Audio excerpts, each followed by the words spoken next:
¿Qué impulsa a un hombre que una vez lo tuvo todo, un renombrado arquitecto con una familia que parecía sacada de un anuncio de margarina, a invertir hasta el último centavo en una choza destartalada, olvidada por Dios, en las afueras de la ciudad?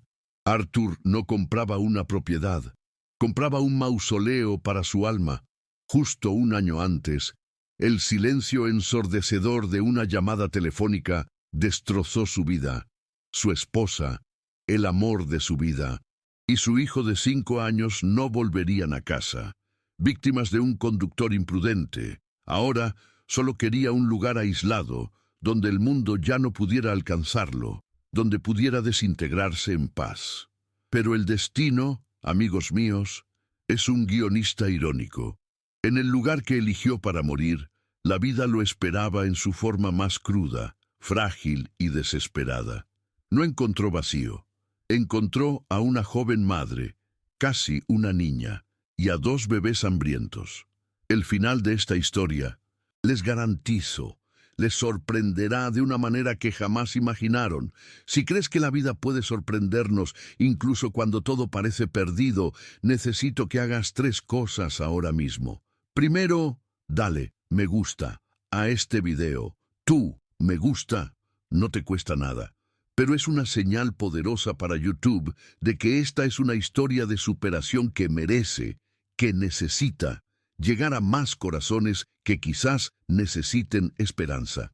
Segundo, si aún no formas parte de nuestra comunidad de narradores, haz clic en el botón suscribirse y activa la campanita, porque las historias que compartimos aquí están hechas para conmoverte. Y tercero, y lo más importante, comenta ahora mismo con el nombre de la ciudad desde donde nos ves. Quiero ver hasta dónde llegará la luz de esta historia hoy. Toma un vaso de agua. Respira hondo, porque el viaje de Arthur apenas comienza, y es más oscuro de lo que imaginas. Arthur era la viva imagen de un hombre triunfador. A sus 45 años, no era solo arquitecto, era un visionario. Sus proyectos eran aclamados, su empresa prosperaba, pero su verdadero triunfo, su refugio, era la familia que había formado con Elena y el pequeño David. Arthur era de esos hombres excepcionales que encuentran su verdadera vocación en la paternidad. No solo se ocupaba de su hogar, estaba presente, entregado. Para él, la felicidad era el aroma del cabello de su hijo después del baño y la risa de su esposa en la cocina. Era bueno, era justo, era el pilar de su comunidad. Pero, como sabemos, ni la virtud ni la bondad nos protegen de las tragedias más crueles. El accidente que se llevó a Elena y a David no solo se llevó a las 2 personas que más amaba en el universo, también se llevó al propio Arthur. El hombre que quedó era solo un cascarón vacío, atormentado por el eco de su risa. Se deshizo de todo lo que le recordaba la vida que había perdido. La casa moderna, con paredes de cristal, la oficina premiada, los coches de lujo. Cada objeto parecía gritar su ausencia. Se convirtió en un fantasma vagando entre las ruinas de su propia felicidad. Fue en ese estado paralizante de duelo, con la barba sin afeitar y los ojos hundidos, de quien no había dormido en meses, cuando conoció al agente inmobiliario. Pidió el lugar más barato, más aislado, más indeseable del catálogo. El agente, sin comprender por qué un hombre con ropa cara buscaba un terreno que ni siquiera valía la pena por las malas hierbas que crecían en él, mencionó la vieja choza en Wind Hill, un lugar que, según las leyendas locales, estaba maldito, donde nada bueno prosperaba. «Perfecto», murmuró Arthur, firmando el cheque. No quería que nada prosperara, quería que todo terminara. Mientras Arthur buscaba activamente el olvido, en otra parte de la ciudad, una crueldad metódica estaba en pleno apogeo. Doña Elvira, de 50 años, tía de Clara, era una mujer cuya alma había sido corroída por la envidia. Nunca toleró la sencilla felicidad que cultivaban sus difuntos suegros, los padres de Clara. Para Elvira, la vida era una competencia amarga y ella estaba perdiendo. Cuando los padres de Clara murieron, dejando una pequeña pero significativa herencia a su única hija, Elvira vio su oportunidad. Acogió a su sobrina huérfana, pero no por caridad. La acogió como quien adopta a una sirvienta sin paga, administrando el dinero de la joven con mano de hierro y disfrutando secretamente de ello. Clara, ingenua y agradecida por tener un techo sobre su cabeza, nunca sospechó la profundidad de la avaricia que dormía en la habitación contigua. El mayor pecado de Clara, a ojos de Elvira, no fue enamorarse de un chico del barrio, sino quedar embarazada de él. Cuando el joven, presionado por la propia Elvira, desapareció, la tía mostró su verdadera cara. No podía permitir que esa vergüenza trajera más bocas al mundo que, según ella, le robarían lo que le pertenecía. En una fría noche de invierno, cuando Clara ya sentía los primeros dolores de parto, Elvira la echó a la calle como si fuera basura. Una don nadie como tú no merece un techo. Ve a parir a tus bastardos al bosque. Ahí es donde perteneces, escupió, cerrando la puerta de un portazo.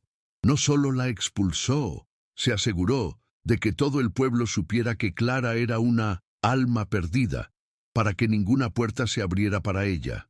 Y así, los caminos de estas dos marginadas de la vida comenzaron a converger en el mismo punto de desesperación. Clara, febril, con la vista nublada por el dolor y el frío, se arrastraba por el barro. Solo conocía un lugar donde nadie la buscaría, la choza abandonada en la colina del viento. Ese lugar, según decían los niños, estaba embrujado. Fue allí, sola, sobre un suelo de tierra cubierto de periódicos viejos, escuchando el aullido del viento como un lobo herido, donde dio a luz, no a uno, sino a dos niños, gemelos. Los envolvió en harapos que encontró, usando el último vestigio de sus fuerzas para intentar calentarlos con su propio cuerpo, sintiendo cómo la vida se le escapaba con cada débil llanto de los recién nacidos. Aquí es donde la historia realmente comienza. Esa misma noche, una tormenta bíblica azotó la región. Arthur, tras finalizar la compra de su tumba, condujo su viejo coche por el camino de tierra convertido en un lodazal. Aparcó, cogió su única maleta y se adentró en la oscuridad, sintiendo la lluvia helada azotarle el rostro. No le importaba. El frío exterior no era nada comparado con el invierno nuclear que rugía en su interior. Empujó la puerta chirriante de la choza. El olor a moho, a abandono y a algo más, algo metálico, como sangre y miedo, le llenó las fosas nasales. Solo buscaba un refugio seco donde esperar el amanecer, o quizá para no volver a verlo jamás. La choza estaba completamente a oscuras. El sonido de la lluvia sobre el techo de hojalata con goteras era ensordecedor. Arthur dejó caer su maleta al suelo mojado y buscó a tientas su linterna. La encendió y el haz de luz recorrió la pequeña habitación. Primero, solo vio basura, escombros y goteras. Luego, el haz de luz se detuvo. En el rincón más oscuro, sobre un montón de trapos sucios, había dos ojos. Unos ojos enormes y aterrorizados que lo miraban fijamente desde un rostro pálido como la cera. Era Clara. Estaba lívida, con los labios morados por la fiebre, temblando incontrolablemente. Aferrada a su pecho con ferocidad maternal, sostenía dos pequeños bultos sucios. Al ver la figura alta y sombría de Arthur, dejó escapar un débil gemido, un último suspiro de resistencia, y entonces se desmayó. Por un segundo, el cerebro de Arthur, entumecido por el dolor, no procesó la escena. Estaba paralizado, pero el silencio que siguió al desmayo de Clara se rompió de inmediato. Un llanto, no, dos, lloriqueos agudos y desesperados, el inconfundible sonido de recién nacidos hambrientos. En ese instante, algo dentro de Arthur se quebró. El dolor que lo aprisionaba fue interrumpido violentamente por el impacto de la realidad. No estaba solo en su mausoleo. Se acercó, y la luz de la linterna reveló la escena en toda su tragedia. Una madre adolescente desmayada y dos bebés, rojos de frío y hambre, luchando por sus primeras horas de vida. El hombre que había ido allí a morir acababa de encontrar 3 vidas que dependían de su supervivencia. El destino había jugado su carta.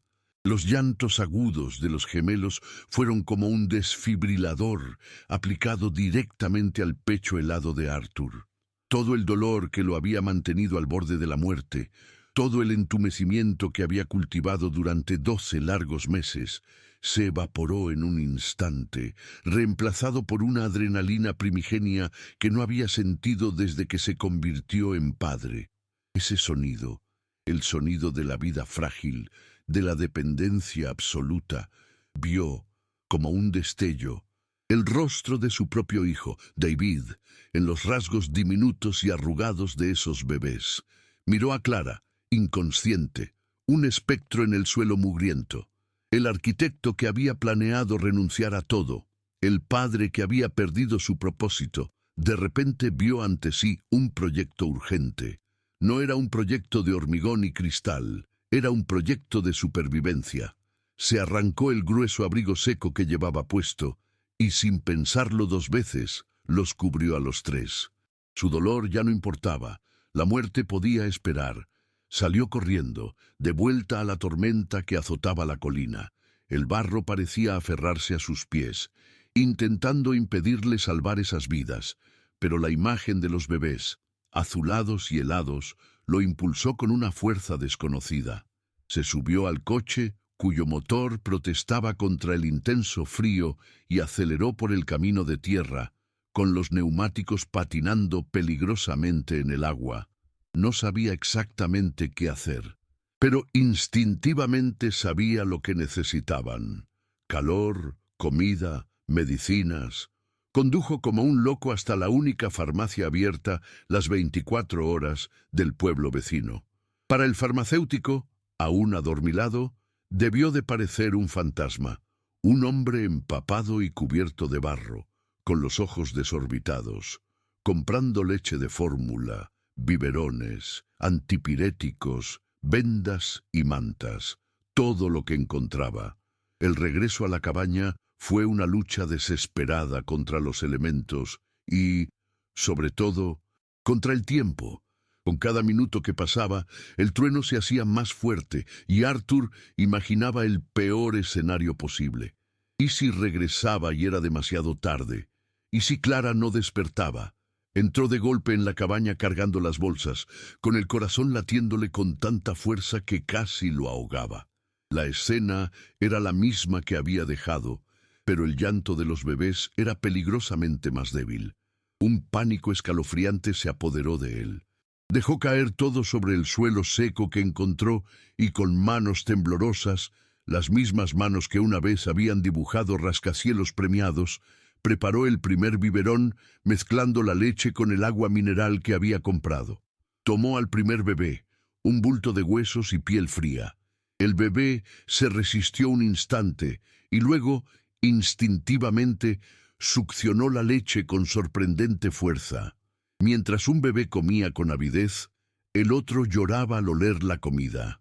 Arthur lo acomodaba en su otro brazo, intentando alimentarlos a ambos a la vez, una coreografía torpe, caótica y desesperada de paternidad forzada. Luego se volvió hacia Clara. Seguía inconsciente, con la piel ardiendo por la fiebre. Humedeció un paño limpio que había traído con agua fría y le limpió el sudor y la suciedad del rostro. Vio que no era mucho mayor que una adolescente. Vio los cortes en sus manos, las heridas de alguien que había luchado sola contra el mundo para traer a sus hijos al mundo. Le dio el antipirético, rezando para que pudiera tragar. Esa noche, Arthur no durmió. Permaneció despierto, alimentando a los bebés cada hora, cambiándole los paños fríos de la frente a Clara. Cuando la primera luz gris del amanecer finalmente se filtró por las grietas de la choza, la tormenta había pasado, pero la devastación interior del lugar era evidente. En varios puntos, el suelo era puro lodo. Las goteras corrían por todas partes, formando charcos de agua sucia. Los bebés, ya alimentados y un poco más abrigados, dormían profundamente. Clara aún respiraba con dificultad, pero su fiebre parecía haber bajado 1 milímetro. Arthur miró a su alrededor, no con la desesperación de quien contempla su tumba, sino con la furia de un protector.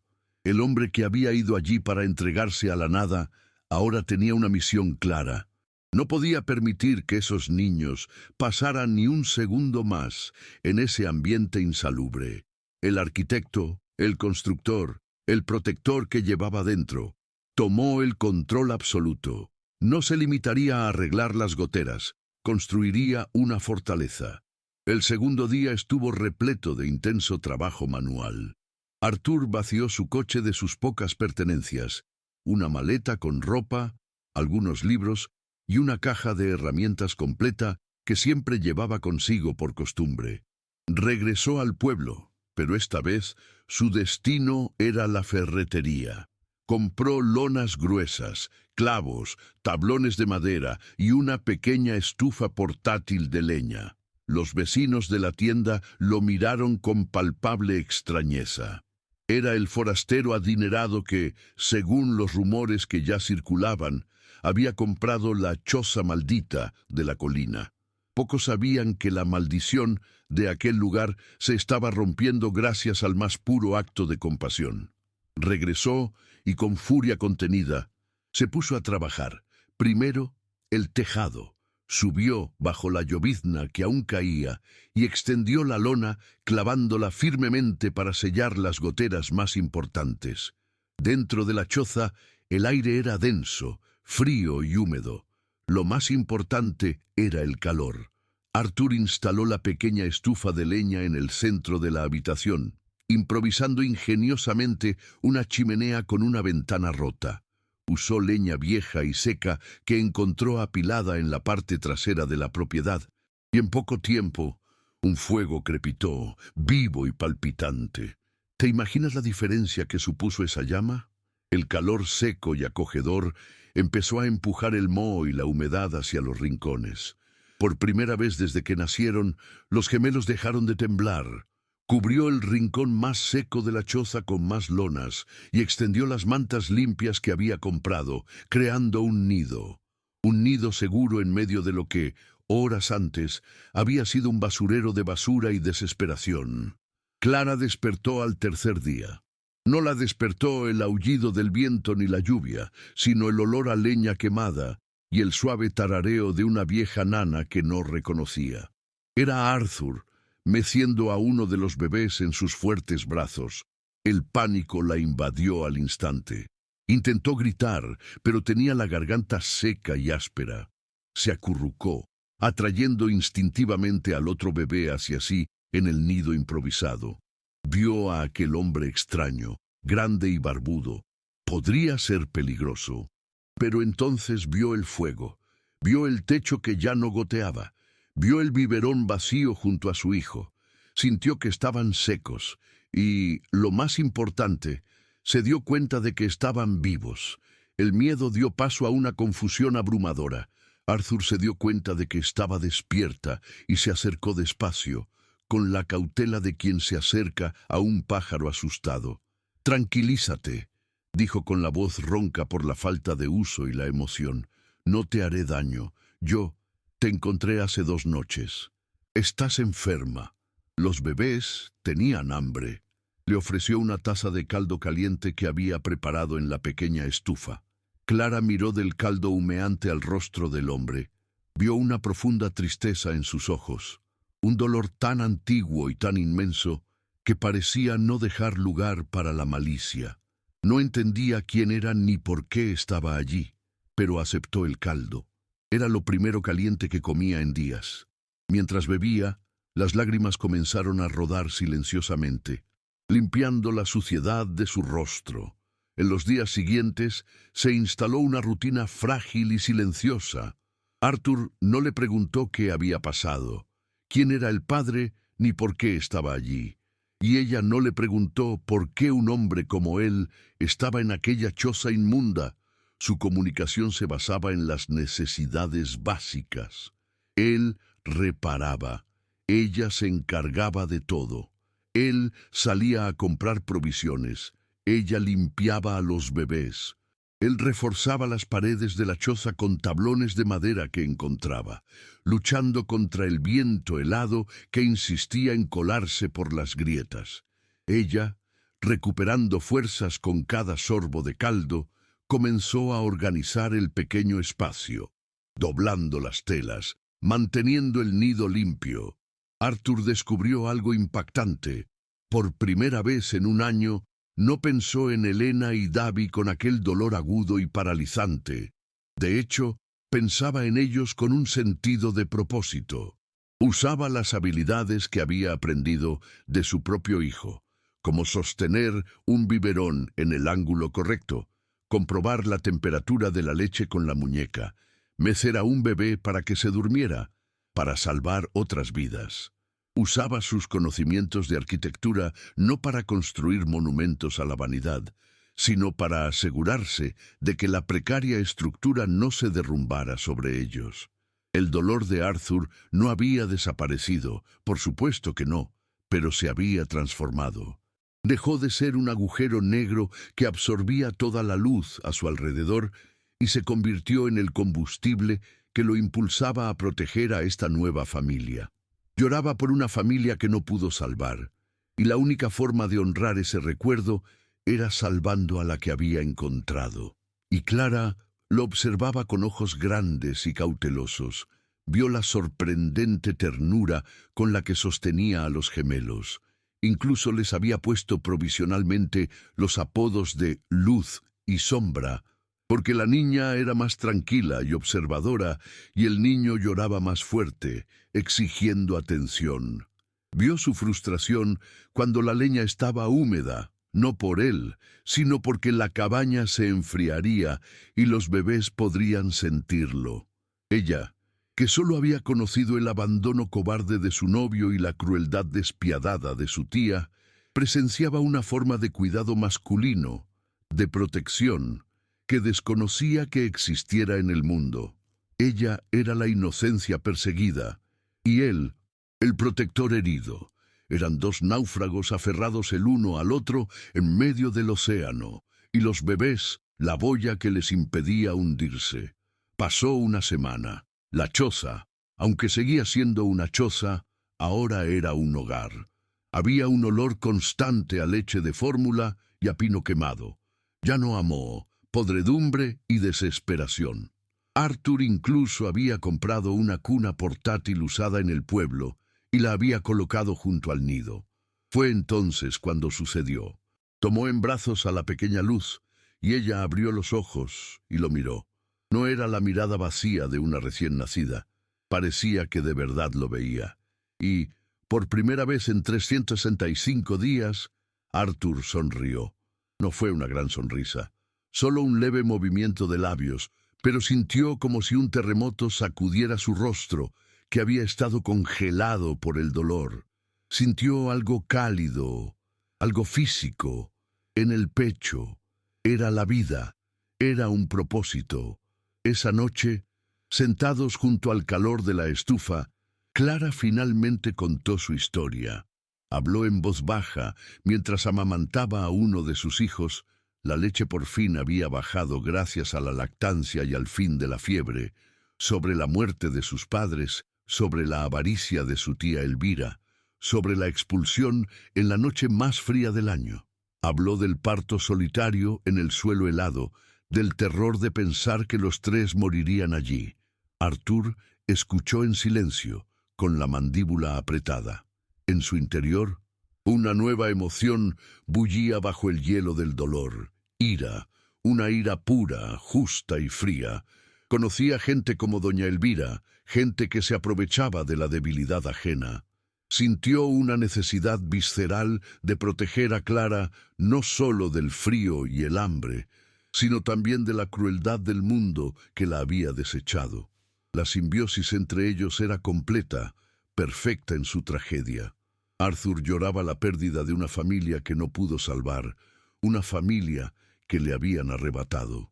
Clara y los gemelos formaron una familia instantánea que necesitaba desesperadamente ser salvada, una familia que el mundo había desechado. Él necesitaba desesperadamente una razón para vivir. Ellos necesitaban a alguien que los mantuviera con vida. Ya no huía del dolor. Sin darse cuenta, estaba construyendo un escudo a su alrededor con los ladrillos de su propio sufrimiento. Y Clara, al ver la incansable dedicación de aquel desconocido, comenzó a sentir algo que había perdido hacía mucho tiempo: la esperanza. Se dio cuenta de que ya no estaba sola en el mundo. El hombre que compró aquella choza para morir en ella le había dado una razón para luchar por la vida. ¿Te has parado alguna vez a pensar en lo curioso que es el destino, cómo escribe recto con líneas torcidas?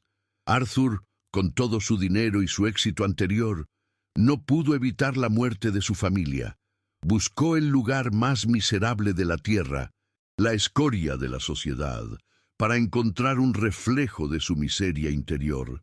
Y fue precisamente en ese lugar, desprovisto de todo lujo o comodidad material, donde halló lo único en el universo que podía empezar a sanarlo: la necesidad imperiosa de ser útil. La paternidad, que le había sido arrebatada con tanta brutalidad, ahora se le exigía con creces en lo más profundo de su ser.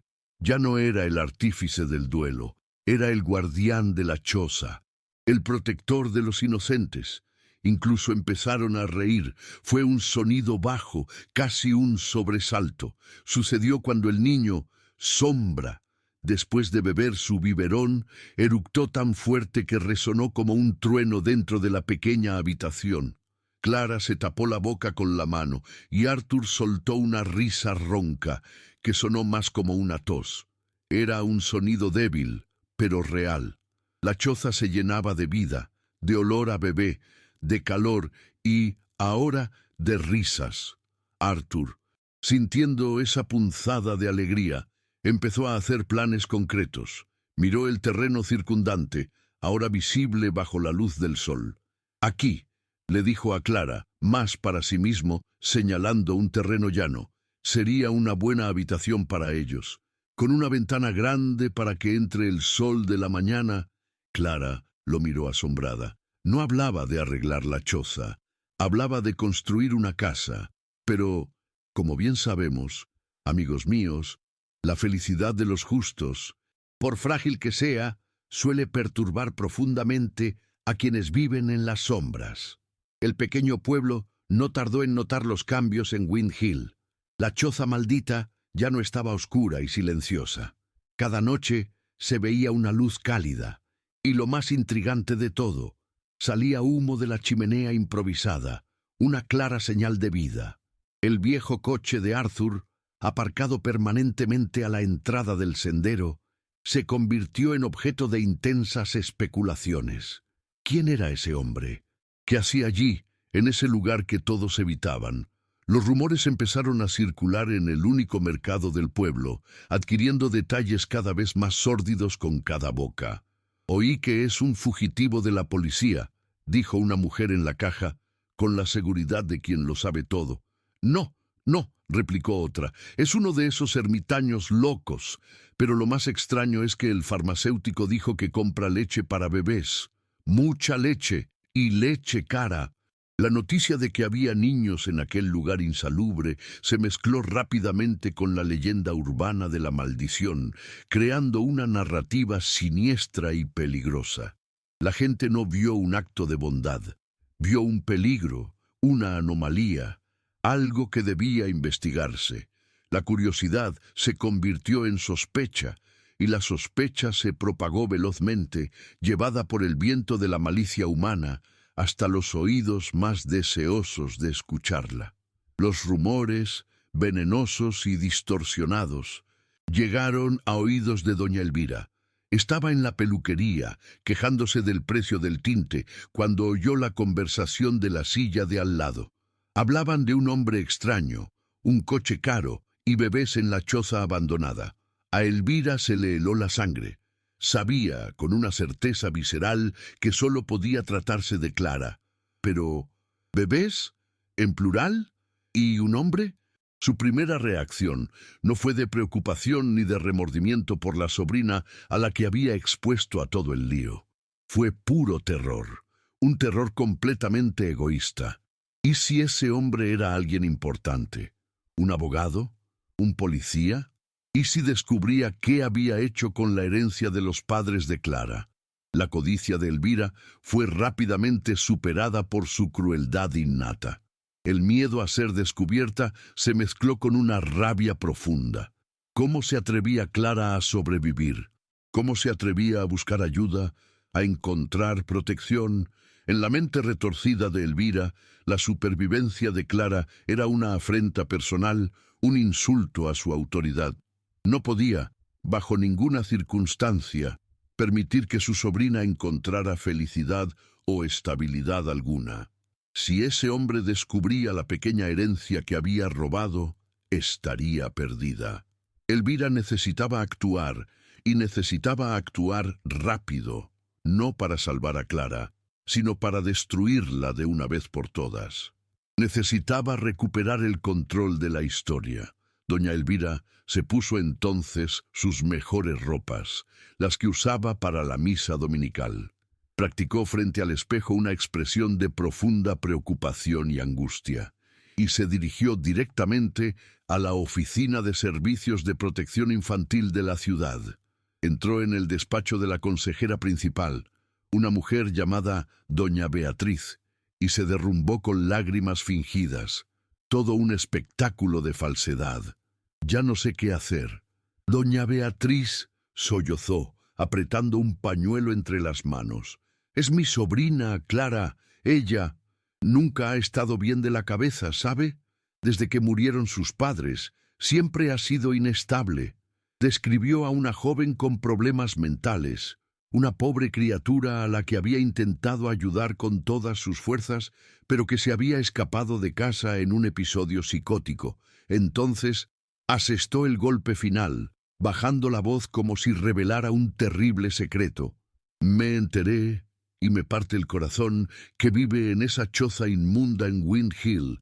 El lugar se cae a pedazos, y lo peor es que no está sola. El rostro de Elvira se contorsionó en una máscara de terror fingido y preocupación maternal. Hay un hombre allí, un hombre extraño, al que nadie conoce, un forastero, y tuvo bebés. Dios mío, esos niños corren peligro de muerte, viviendo en un basurero, con un hombre desconocido y una madre que ha perdido la cabeza. Las palabras peligro de muerte y hombre extraño resonaron en la habitación como una alarma de incendios. La consejera, doña Beatriz, una mujer que se tomaba su trabajo muy en serio, se alarmó de inmediato. La historia de Elvira, por desgracia, era muy convincente. Una tía preocupada. Elvira incluso mostró documentos que demostraban el parentesco, una joven inestable y, lo peor de todo, recién nacidos en un lugar notoriamente insalubre, en compañía de una desconocida. Era una pesadilla para cualquier trabajador social. Tenemos que comprobar esto inmediatamente, dijo Beatriz, cogiendo el teléfono y pidiendo refuerzos. Si los niños corren peligro, tendremos que llevarlos a un albergue hoy mismo. Elvira apenas pudo contener la sonrisa triunfante tras las manos con las que ocultaba su rostro lloroso. La nueva amenaza era ahora oficial. Ya no era solo el frío o el hambre lo que amenazaba a la pequeña familia, era la ley, era la sociedad, personificada en una trabajadora social bien intencionada, pero completamente engañada por la víbora Elvira. Mientras tanto, en la choza, Arthur le acababa de mostrar a Clara el primer dibujo que había hecho en un año. Un boceto de una casa de verdad, con una habitación para los gemelos y un balcón para contemplar el sol. El rugido de los motores, el de los coches oficiales que se acercaban por el camino embarrado, interrumpió ese raro momento de esperanza. La precaria tranquilidad que habían construido en los últimos días estaba a punto de hacerse añicos. La lucha por la supervivencia había terminado. La lucha por la familia estaba a punto de comenzar. El sonido de los motores era profundo, oficial y terriblemente cercano. Arthur y Clara intercambiaron miradas, y ese frágil momento de planificación futura, el esbozo de su nuevo hogar, se desvaneció como humo. Clara instintivamente abrazó a los gemelos, temblando de pies a cabeza, no de frío, sino por el temor ancestral de que le arrebataran a sus hijos. La puerta de la choza que Arthur había reforzado se cerró de golpe. «Servicios de protección infantil, abran, por favor. Estamos aquí para investigar una denuncia de maltrato infantil». La voz era firme, profesional, pero para Clara sonó como la sentencia de muerte a su maternidad. Arthur sintió que se le helaba la sangre. La sociedad que había abandonado ahora llamaba a su puerta, no para salvarlo, sino para juzgar el refugio que acababa de construir. La puerta se abrió dejando ver dos figuras. Doña Beatriz, la consejera, con semblante serio y una carpeta en la mano. Y, justo detrás de ella, como una sombra venenosa, doña Elvira. La tía de Clara estaba en pleno apogeo de su actuación. Su rostro se contorsionó en una máscara de fingida angustia, sus manos aferradas a un pañuelo, sus ojos brillando con malicia disimulada. «¡Ay, mi pobre niña! ¿Qué has hecho?», gimió, avanzando pero deteniéndose al ver a Arthur, fingiendo miedo. Ese es el hombre, doña Beatriz. Mira este lugar. Es una posilga. Mis sobrinos nietos morirán aquí». La mirada de Elvira era de pura victoria, saboreando la humillación pública que estaba a punto de infligir. Doña Beatriz entró en la choza, con el rostro impasible. Era una mujer bondadosa, pero estaba entrenada para ver las cosas con objetividad. Y las cosas, a primera vista, eran terribles. Sí, había una estufa de leña, pero las paredes seguían siendo de tablones viejos y lona. Sí, había comida para bebés, pero dormían en una cuna improvisada en el suelo. El olor a leña quemada se mezclaba con el persistente olor a humedad. Era, objetivamente, un entorno inadecuado para recién nacidos. Miró a Clara, una niña pálida y asustada, y a Arthur, un hombre barbudo de aspecto salvaje. La acusación parecía confirmarse en cada detalle. «Señora, entrégueme a los niños, por favor», dijo doña Beatriz, extendiendo los brazos con una firme dulzura que, de algún modo, resultaba más aterradora que un grito. Clara retrocedió hasta que su espalda chocó contra la pared de madera improvisada, protegiendo a los bebés con los brazos. «No, no, por favor», sollozó, con la voz ahogada por el pánico. «Son mis hijos, no me iré sin ellos. Él nos salvó, no es un extraño», pero sus palabras sonaban a la desesperación de alguien acorralado, lo que, a oídos de la consejera, no hizo más que reforzar la imagen de inestabilidad que Elvira había proyectado. La deportación era inminente.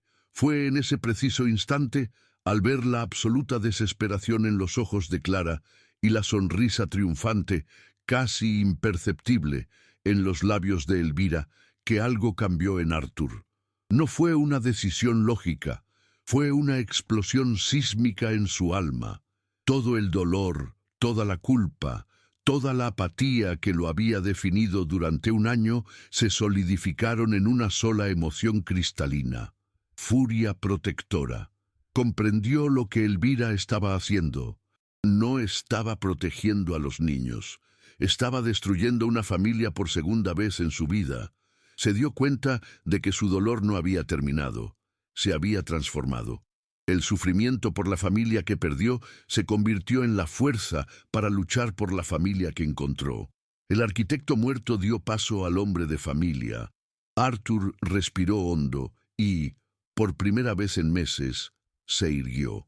El hombre encorvado por el dolor desapareció y en su lugar surgió el ejecutivo, el constructor, El hombre acostumbrado a dirigir salas de reuniones y obras dio un paso al frente, interponiéndose deliberadamente entre doña Beatriz y Clara. No alzó la voz.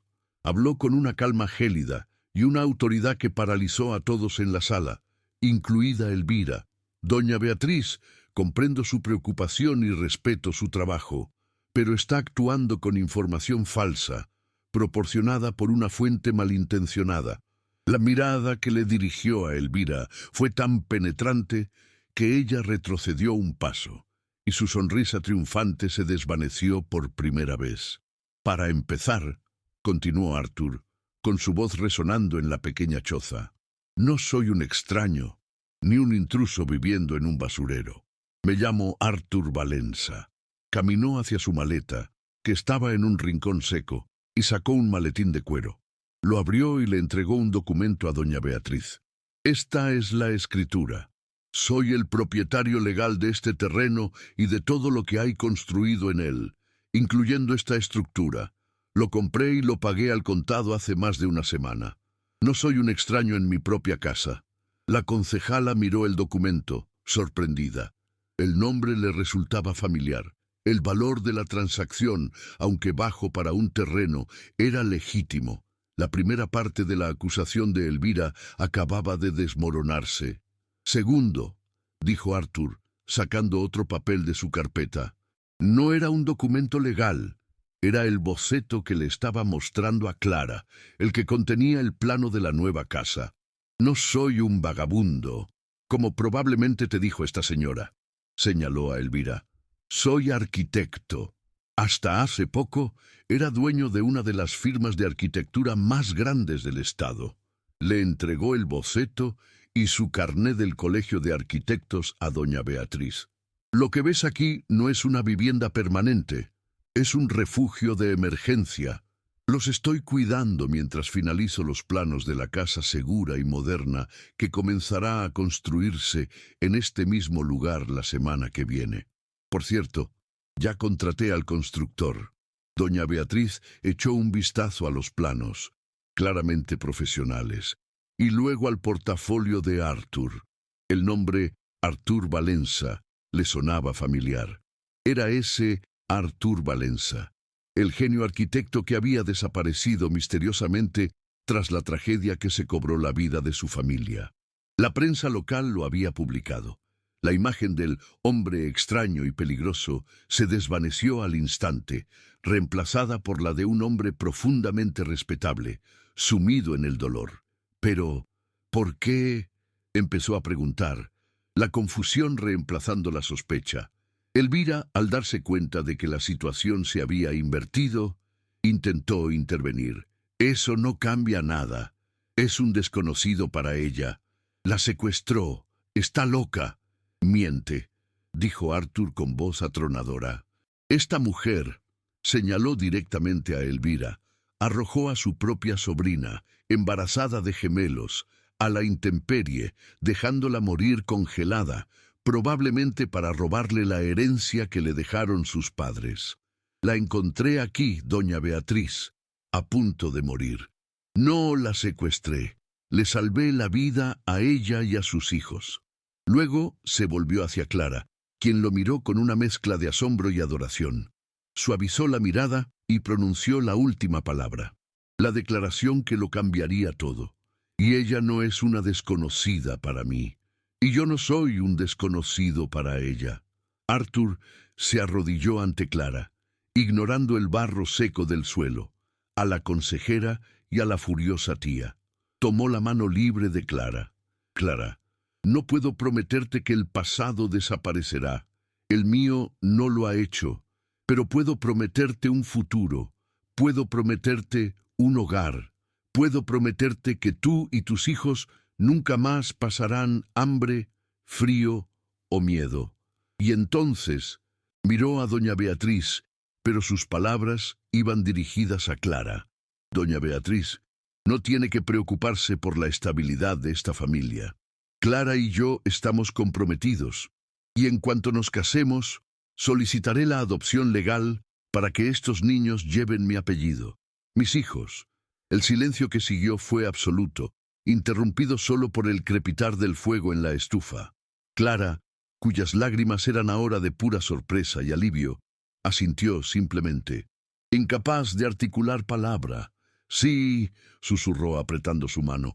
Sí, aquel sí no era solo por el matrimonio de conveniencia más rápido de la historia. Era un sí a la vida, un sí a la protección, un sí a la familia que acababa de nacer allí, entre la inmundicia, bajo la mirada de la ley y el odio. Ella aún no amaba a Arthur románticamente y él no la amaba a ella. Pero en aquel momento compartían algo mucho más profundo, una lealtad desesperada y una necesidad mutua de sanar. Elvira se puso furiosa. El color se le fue del rostro, reemplazado por una máscara de furia morada. Mentiras, todos son mentiras. Está hechizada por él, quiere su herencia, gritó. Su papel de tía preocupada se desmoronó y dejó al descubierto a la víbora codiciosa que se escondía tras él. Pero era demasiado tarde. Su mención de la herencia fue su último error. ¿Herencia?, preguntó doña Beatriz, arqueando una ceja. Me dijiste que era una pobre que no tenía nada. Elvira tartamudeó, dándose cuenta de que se había delatado. Su mentira sobre Arthur, un extraño peligroso, había quedado al descubierto. Su mentira sobre Clara, la supuesta inestabilidad de Arthur, había sido contradicha por su feroz calma.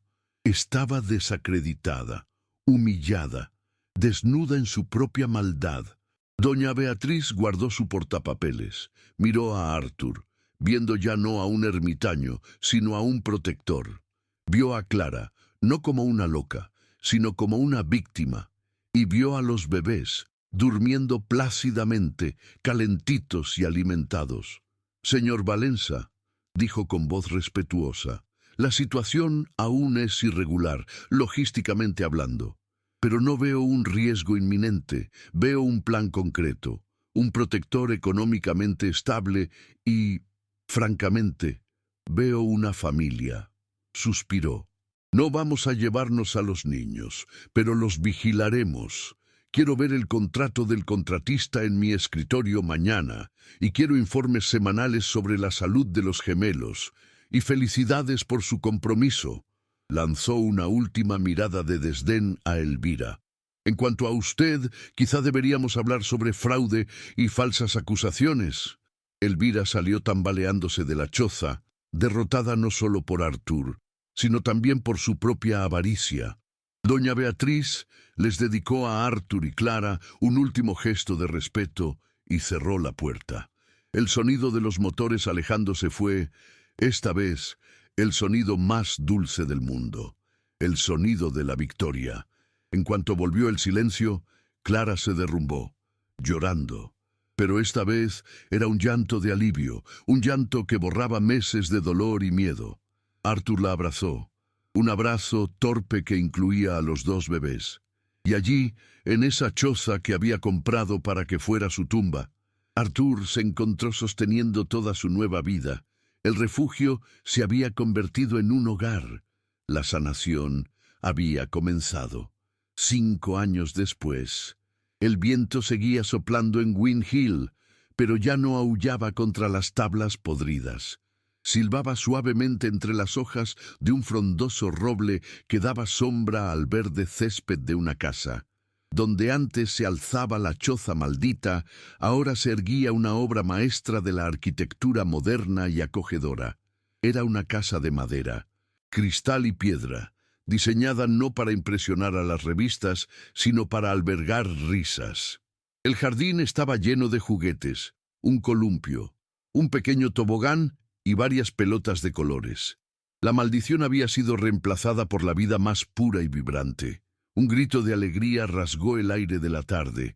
«¡Más alto, papá! ¡Más alto!». Arthur, ahora de 50 años, con el pelo canoso pero los ojos brillantes, con una vitalidad que creía perdida para siempre, reía mientras empujaba el columpio. En él estaba el pequeño Leo, el antiguo Sombra, ahora un robusto y locuaz niño de 5 años.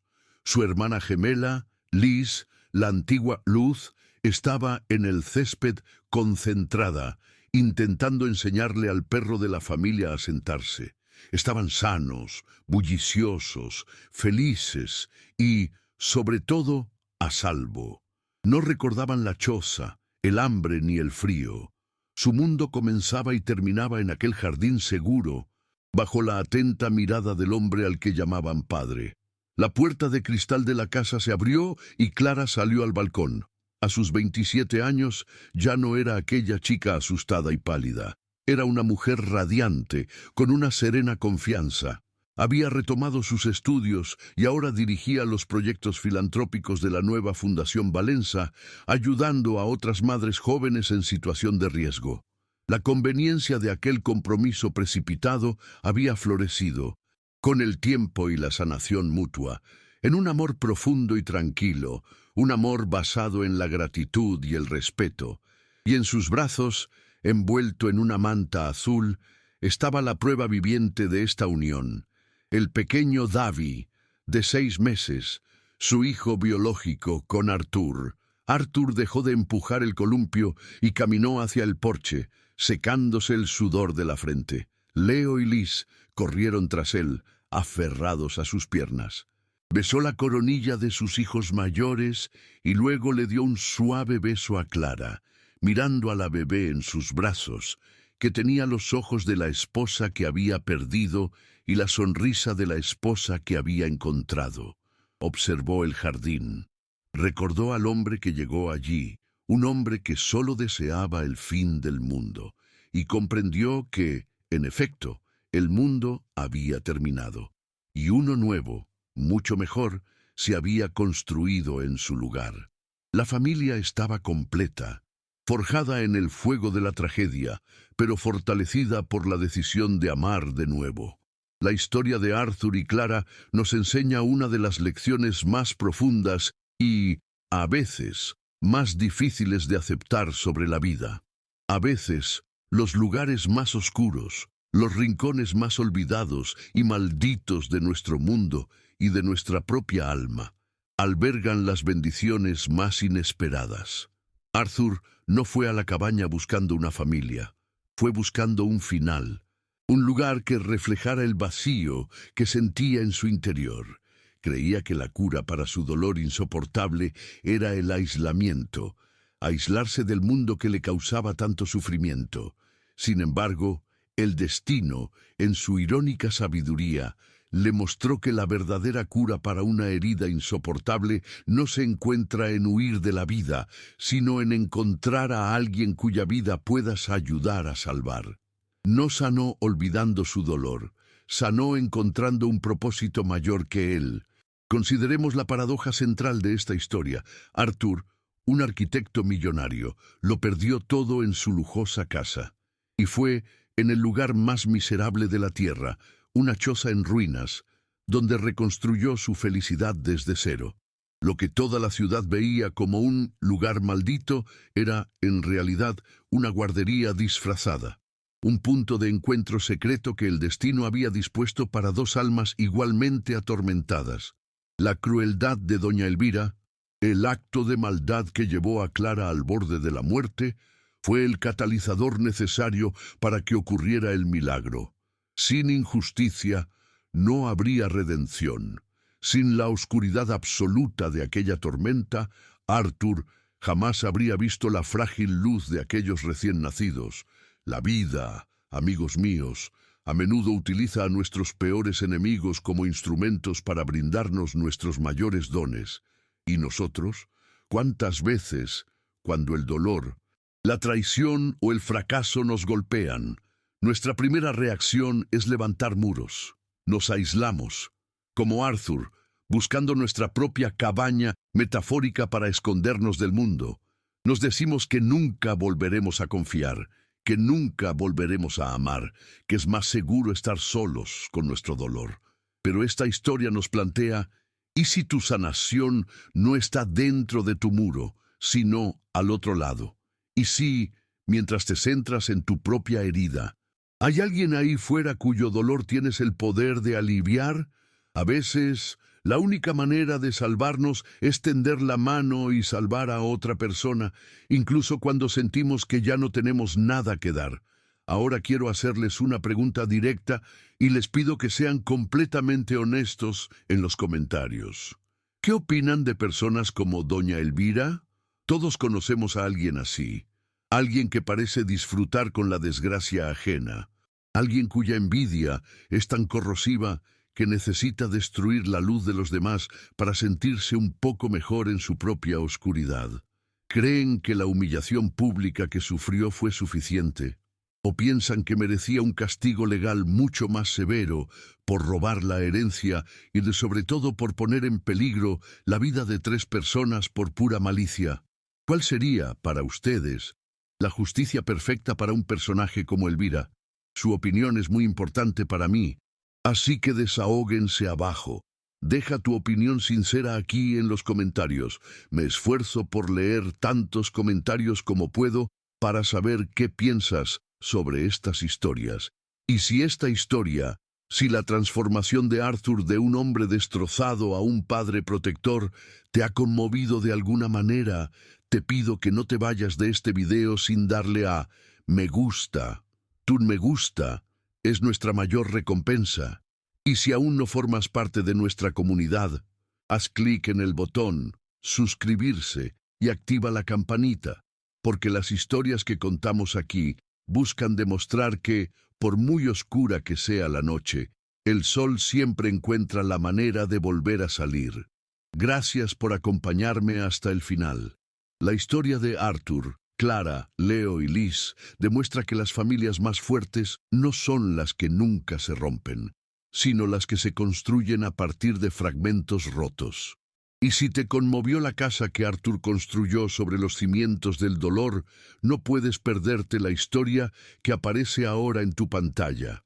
Haz clic en este video a un lado para conocer la historia de Elena, la mujer que fue traicionada por su propia hermana gemela el día de su boda, pero que encontró la redención de una manera que te hará creer en los milagros.